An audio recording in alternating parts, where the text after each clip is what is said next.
Olá e seja bem-vindo ao canal Portugal Místico. Aqui nós estamos para ligar pontos, novamente, agora num segundo episódio, cá estamos de volta. Parece que ficamos a gostar de fazer e vamos continuar com isto, não é? Exato. Então, desta vez voltamos para lhe trazer, vamos dizer aqui uma sériezinha de programas, vamos ver quantos vai dar, o que interessa é nós conversarmos e vamos conversar sobre o quê? Então, hoje vamos falar sobre tarot. Ok, portanto hoje vamos entrar nesta temática complicada, numa temática que muitas vezes é vista de umas maneiras, por outras pessoas de outras, e nós vamos dizer a nossa, não é necessariamente a correta, não é de todo a maneira exata e a verdade absoluta, não, nós estamos a trazer aquilo que nós consideramos que o tarot é, e vamos aqui, junto consigo, ligar pontos.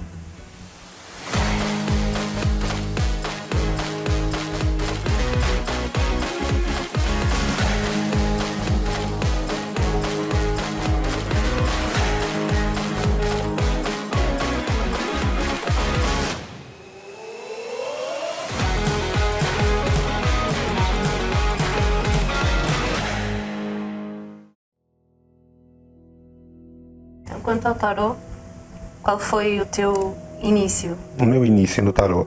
Olha, eu descobri o tarot, eu diria que foi sem querer. Eu diria mesmo que foi sem querer. Eu era muito novo, eu tinha à volta dos 13, 14 anos e eu estava a tentar estudar astrologia.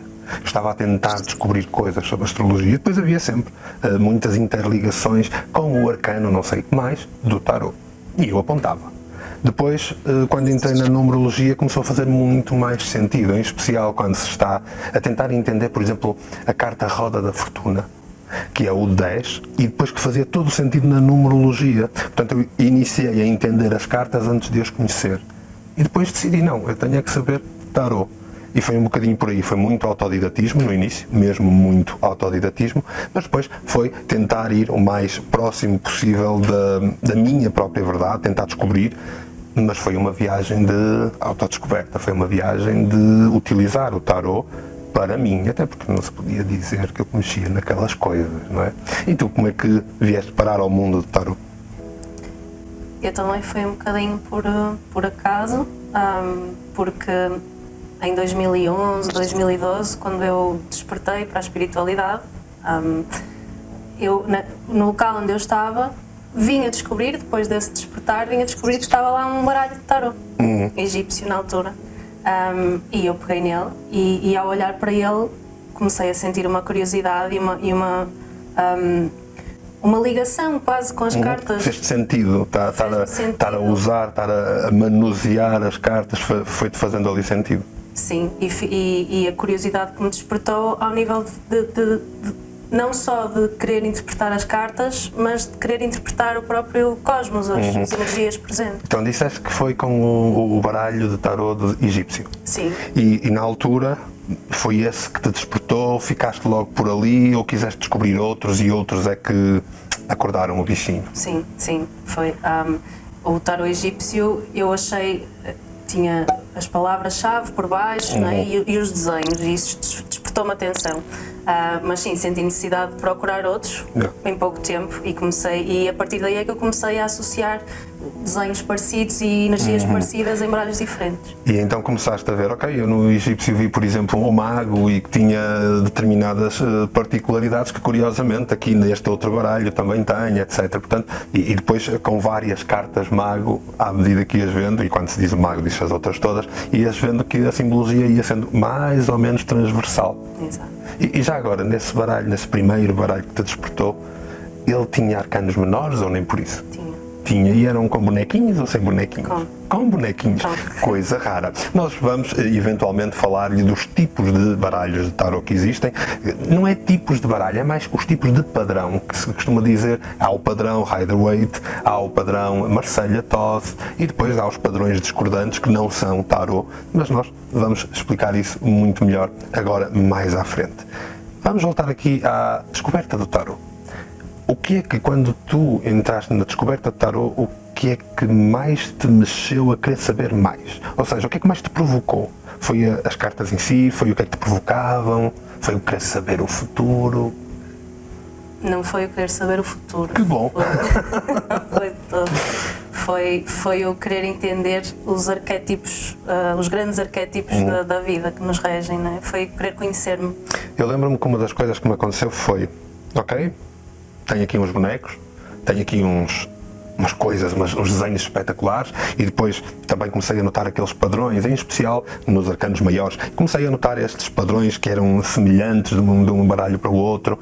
Confesso que muito rapidamente fiquei viciado e neste momento tenho 400 e tal baralhos de tarô, porque fui fazendo coleção, foi uma coisa que me despertou muito, e a verdade é que houve ali um despertar que era, ok, há pessoas que olham para isto e leem tarô. Eu quero ler tarô. Sim, eu consigo perfeitamente entender que uma imperatriz me pareça uma senhora, de alguma maneira, a representar uma mãe, em alguns tarôs está até grávida, portanto, sim, eu entendo isso e dá para entender o que a carta quer dizer na simbologia, o tal arquétipo, como tu dizias. E arquétipo é isso. O arquétipo é a representação de uma faceta humana, de uma faceta da humanidade ou de uma faceta da nossa vida. É um bocado aí. Aliás, quem muito falou de arquétipos foi Carl Jung, que curiosamente escreveu um livro sobre tarô. E a maioria das pessoas não faz a menor ideia disso. Não é? E então eu quis ler, quis aprender a ler as cartas. E eu queria ler as cartas não também para saber o futuro, até porque o futuro sempre me tem muita confusão. Porque depois há aquele peso que é, eu sou responsável ou não pelo meu futuro? E se eu conhecer, eu vou poder fazer alguma coisa? De que é que me interessa saber o meu futuro se ele está escrito? E isso metia-me aí alguma confusão. Quando começaste a entrar por estes âmbitos mais complicados, o que é que no tarot te provocou assim também nestas áreas do futuro? Eu tenho alguma resistência em acreditar que o futuro está escrito e que não existe qualquer influência nas minhas atitudes, não é? Sobre a minha vida. Mas, de alguma forma, acredito que existem tendências, não é? E que a vida nos leva a seguir um certo caminho. Se estivesse escrito, então queria dizer que há muitos anos atrás já estava mais do que escrito que nós iríamos aqui fazer um vídeo a falar sobre tarô e então não valia a pena eu ter-te feito o convite nem tu ter aceito, porque já estava escrito, estava em pedra, era o que era, ia ser sempre assim, acontecesse o que acontecesse, nem que eu ficasse ali, olha, não vou convidar, eu convido que se faça sozinho. Pois. E as coisas não funcionam assim, não é? Existem processos comportamentais, processos neurológicos, processos de vida, aprendizagens, passados, histórias. E se o futuro está escrito, então qual é a validade de viver? É muito por aí. E nós já vamos falar um bocadinho que no tipo de tarô que nós defendemos, ler o futuro não faz qualquer sentido, não é? Quanto muito, podemos avaliar conjunturalmente a situação.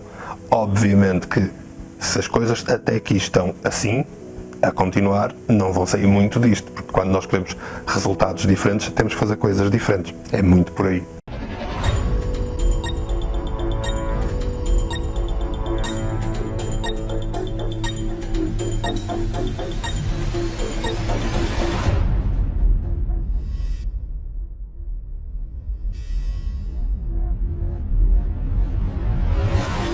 Quanto ao tarô, então, na altura, o senhor tarô egípcio chamou-te aos olhos, depois provocou-te a querer perceber mais, ver outros tarôs. Como é que acabas em aprender tarô?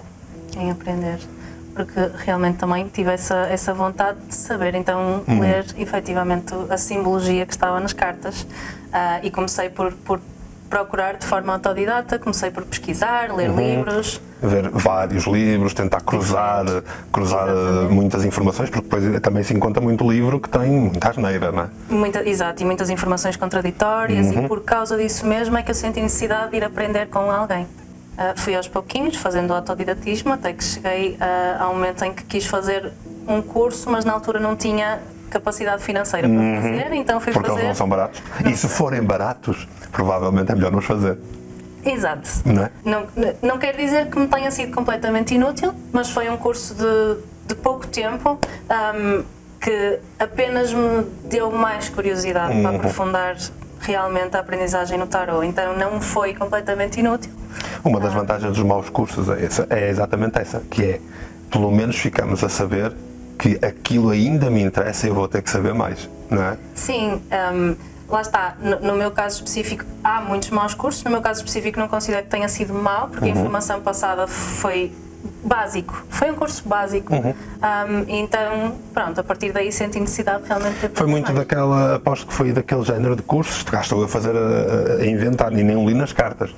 Aposto que foi daquele género de cursos que tens 22 aulas e passas uma aula a falar de cada um dos arcanos maiores. Porque na grande maioria dos cursos, infelizmente, é um bocadinho assim que as coisas são feitas.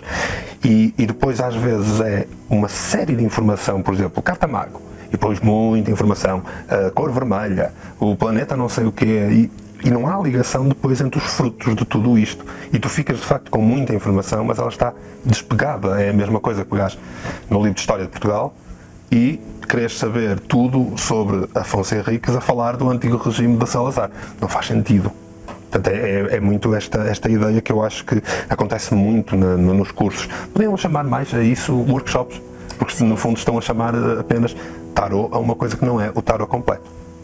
No meu caso, eu abordei todos os arcanos. Todos os arcanos, boa, altura, que já é sim. uma coisa rara nos dias Mas de hoje. sim, os cursos mais baratinhos, então só falam realmente dos arcanos maiores e isso falta... Bem, nós estamos aqui a falar de arcanos e pode haver desse lado alguém que não sabe então afinal o que é o tarot. O tarot é um conjunto de lâminas que, vulgo, e nós iremos agora usar essa palavra, cartas, não é? Porque normalmente o tarósofo utiliza a palavra lâminas e faz algum sentido a nível histórico, a nível de lógica esotérica, mas voltando aqui à ideia, o que é o tarot? O tarot é um conjunto de 78 cartas.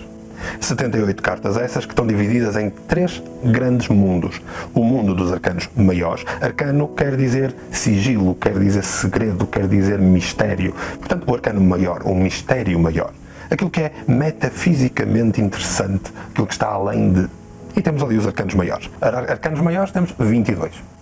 Depois temos os arcanos menores, que são conjuntinhos de 10, 4 conjuntinhos de 10 cartas, que são dos vários naipes e que nós conhecemos no dia-a-dia, quando jogamos a nossa sueca. Não é? Temos ali os paus, as espadas e as copas, portanto, temos ali os ouros e temos ali os 4 naipes. E depois há os arcanos reais. Arcanos reais esses, que são um conjunto também divididos em 4 naipes, e que são um conjunto de 4 arcanos reais para cada naipe. Estamos a falar aqui do rei, do valete, ou príncipes e princesas, vai depender do baralho, em que o valete vai mudando de nome, o cavaleiro e a rainha, certo? Portanto, temos aqui 78 cartas, muita coisa para ler, muita informação. Então, já sabemos que o tarot são 78 cartas, 78 arcanos, maiores, menores e reais, e estes arcanos, eles têm uma forma lógica de existir em conjunto, o próprio baralho todo ele faz sentido dentro dele mesmo. Aprender tarot é a mesma coisa que aprender um idioma. Acaba por ser aquela ideia de, quando eu vou aprender inglês, eu começo por aprender palavras soltas, primeiro as asneiras. Não é? Toda a gente sabe as asneiras em inglês, mesmo quem não sabe inglês. Depois vamos para aquelas palavras soltas como love, como hate, devil, ou coisas assim mais intensas, the death. Vamos aprender assim palavrões grandes que têm tanto significado numa só palavra, mas que não dizem nada se estiverem sozinhos, se estiverem soltos. Portanto, isto é aprender os arcanos maiores. Portanto, a fase em que eu pego nos arcanos maiores, eu estou a aprender os palavrões, as coisas grandes, aquilo que significa muita coisa, mas que depois exige ser esmiuçado, porque não é a nossa vida, não é aquilo que representa o nosso cotidiano. E depois continuamos ali a aprender o inglês, e então já vamos saber fazer frases. O José foi ao cinema com a amiga, não sei o quê, já sabemos fazer uma frase inteira. São coisas mundanas. Vai à loja, traz o troco, coisas completamente mundanas. Isto já é aprender com os arcanos menores, em que já estamos a lidar com as coisas que são naturais, normais, do dia-a-dia. Um arcano menor vai-nos falar de coisas mais corriqueiras, de coisas mais lógicas.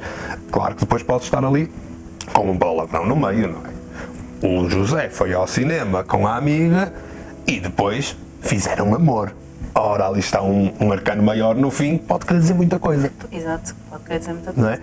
E isto é aprender um idioma. E depois, claro, se nós nos gostamos mesmo daqueles idiomas, breve, estamos-nos a tornar autênticos literários. Começamos a ler parágrafos sobre aquele idioma, começamos a ler livros, às vezes a escrever parágrafos inteiros, todos rebuscados. E isto são os arcanos reais. porque os arcanos reais são extremamente densos, cheios de intensidade, porque eles representam muitas vezes natureza humana, os humanos, os comportamentos. E os humanos são feitos disto tudo. Comportamentos, atitudes, formas de estar, representações de maturidade. E isso está tudo num arcano real. Portanto, aprender tarot é aprender um novo idioma. Em tudo. Não só porque a comparação é interessante, mas também porque quem aprende tarot aprende de facto a falar um novo idioma. Aprende de facto uma nova simbologia. É um pouquinho isso mesmo. É um olhar para uma leitura, para abrir as cartas e começar a ver coisas a surgir, não é? Palavras como uma história, como uma metáfora. E é isso que disseste. Os arcanos maiores trazem uma energia muito maior, muito mais intensa. Profunda, intensa, com mais simbologia para interpretar. E os menores depois quase que compõem a história. Os menores estão a fazer a historiazinha, os maiores intensificam, e quando nós queremos saber detalhes das coisas, então entram nos reais e confundem-nos todos. Muitas vezes quando aparecem os reais, muita informação. dá a vontade de dizer, ok, para que é que saiu agora o rei? Este rei não fazia jeito nenhum aqui. Acontece muito isso. E há algumas cartas também dos arcanos maiores, quando me aparecem eu digo, mas para quê? Só para me confundir. É muito por aí. E interpretar as cartas muito mais consoante a nossa própria linguagem que vamos criando, à medida que conhecemos a linguagem de tarot, nós interpretamos à nossa maneira, Sim. não é? E a partir daí, à nossa maneira, a mensagem se traduz. Portanto, uma das coisas que muitas vezes há perguntas que me fazem, e uma delas que me fazem muitas vezes é, então aquilo que eu leio com uma tiragem, se a tiragem for igual para outra pessoa que lê tarot, tem que ser igual. Não. Ou seja, é a mesma coisa que eu ler o Memorial do Convento e odiar, e a grande maioria das pessoas gosta. A linguagem está lá. Não há que fugir. A história é a mesma. A questão é, quem recebe e transmite está a adaptar não só à situação, mas também à pergunta, à situação da pessoa que faz a pergunta, se for a fazer a um consulente. Portanto, há toda uma jogada. Portanto, não há uma leitura igual, mas a história é a mesma. Sim. A informação está lá, não é? A informação de base está lá. A partir daí também nós vamos retirando dali aquilo que nós próprios... Até porque o tarot não tem respostas sim e não. Exato. Só isto já diz tudo. A resposta, como é uma resposta aberta, a pergunta tem que ser aberta. Exato, e a nossa interpretação também não pode ser literal aquilo que aparece, não é? Tarósofa Daniela, será que eu vou casar antes dos 20? Oh. E então, será que eu vou casar antes dos 20? Lá está alguém à procura de uma resposta sim e não. Exato. E o tarot não é isso. Provavelmente a melhor pergunta seria, o que é que eu tenho que fazer em mim para permitir ou para atingir este meu objetivo de casar antes dos 20? E já antes dos 20 eu acho um exagero, mas pronto, depois cada um é como cada qual. Cada um sabe, sim. Então, e se te fizessem aquela pergunta que muitas vezes fazem, como é que funciona o tarot? É verdade ou não é? Não é? Quando fazem essa pergunta é mesmo para dizer como é que isso pode funcionar. Exato. Como raio é que umas cartecas vão saber ler o futuro ou ler a situação. Porque depois já iremos falar que de facto o tarot não pode ler o que não está escrito. Já demos ali um lamiré no início sobre o assunto. É assim, nós podemos olhar para isto da perspectiva mais cética possível. Aliás, fazer aquilo que o próprio do Carl Jung fez, que é, vamos olhar para o tarot não como algo que lê o futuro, não como algo que sabe tudo, não como uma coisa esotérica, porque senão depois caem em cima de nós e dizem, isso não existe. Ok, vamos falar de matemática, não gostam? Eu também não gosto, mas vamos falar de matemática. É tudo uma questão de probabilidades. Se eu estiver no centro de um círculo e à volta deste círculo eu tiver 78 varandas a olharem para mim, não é importante em que varanda eu estarei sempre a olhar para mim. Até aqui concordamos. Pronto. Então, se eu estiver em caos e perdido, eu tenho que sair, e isto aqui é algo que se aprende em meditação, é algo que se aprende em programação neurolinguística, é algo que se aprende com o seu psicólogo, é algo que se aprende na vida. Se eu me sentir perdido, se eu não souber para onde é que tenho que ir, eu tenho que parar, sair de mim e observar-me, saber dar ordem ao meu caos. Então se eu for espreitar a uma destas 78 varandas, com calma, sem pressa, sem acreditar que é uma coisa esotérica, e vou olhar para mim, eu estarei a ter uma perspectiva da minha vida e a dar ordem ao caos. Ou seja, um cético pode perfeitamente dizer isso, nada disso existe. Mas ele não pode negar que, se funciona trazer ordem ao caos, no mínimo, já é válido. E a matemática diz que há, em 78 cartas, probabilidades iguais para todas elas saírem. Depois faz parte de cada um de nós dar algum misticismo a isto. Se nós fizermos sempre tiragens constantemente, rapidamente, muito rapidamente e pusermos tudo num computador, vamos acabar por notar que matematicamente acaba por ter as mesmas variáveis. Mas depois temos que acrescentar as variáveis da vida. Como é que eu me sinto? Como é que eu baralho? O tamanho das cartas em relação à minha mão? Isto é uma variável que vai mexer na matemática. E o cético tem que aceitar que essas variáveis existem. E depois temos que lhe explicar. Cético. Todos os dias eu tiro uma carta. Só no final do dia é que eu vou ver a carta. Que é para não me provocar nada. E curiosamente, saiu-me em 3 dias seguidos que a probabilidade matemática nega essa possibilidade. Saiu-me em 3 dias seguidos a mesma carta. E curiosamente aconteceu-me a mesma coisa nesses 3 dias e a carta fazia todo sentido. Bem, aí o cético vai dizer, pronto, já és tu a fazer aquilo que os ingleses chamam de wishful thinking. Lá estás tu a querer acreditar. Não interessa. A verdade é que o cético tem que admitir uma coisa. Funcionou. E há muita coisa na vida que não precisa de explicação. Não porque não a mereça, mas porque provavelmente nós ainda não estamos preparados para entender. Muito como antigamente, vai explicar a Ptolomeu ou a Pitágoras como é que funciona a fusão nuclear. Quando ainda não temos capacidade de Muito ter por esse aí. tipo de conhecimento. E é de facto essa pergunta que tu fazes, é mesmo isso. É de facto uma das perguntas mais difíceis que nos podem fazer.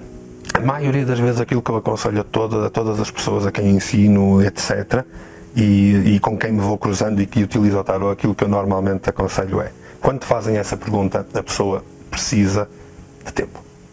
Ela precisa de tempo, provavelmente aquilo não é o que a pessoa está à procura. Ou então, tu vais passar a ser o freak show e o freak do circo que a pessoa vai testar. Que há muita gente que aprende tarot e depois, numa festa de amigos, a beber umas cervejas, faz teagens para toda a gente e não sei o quê. Isso é admitir-se como um freak show e, no fundo, dizer, olha este truque que eu aprendi. E o tarot não é um truque. Não é um truque, embora muita gente o use para essas coisas. Bem, a conversa está mesmo muito boa e se calhar isto é para continuar. Vamos continuar esta conversa. Acho que é uma boa conversa. Vamos precisar também das suas perguntas. Se calhar assim falar tarot é mais divertido, é mais interativo. Estamos aqui a partilhar a nossa opinião, estamos aqui a falar-lhe de algo que muitas vezes é falado só naqueles trâmites mais esotéricos, mais intensos. Não é necessário, tudo pode ser conversado, debatido e argumentado. É para isso que nós estamos aqui, que é para ligar pontos às pessoas. Se calhar já teve aquilo que a Daniela e eu tivemos, pegar num baralho e sentir, eu gostava de ligar estes pontos. E se calhar achava que era preciso ter um dom. E não é assim que as coisas funcionam, não é necessário ter um dom. Portanto, já sabe, partilhe, subscreva, façam like, interaja connosco. E façam as ditas perguntas, não é? Nós vamos estar aqui brevemente outra vez. Nós não marcamos dia, isto é assim. Vamos fazendo porque nós fazemos voluntariamente porque gostamos. Não é um trabalho, é um prazer, um gosto estar consigo porque o canal Portugal Místico é isto. Foi feito para si.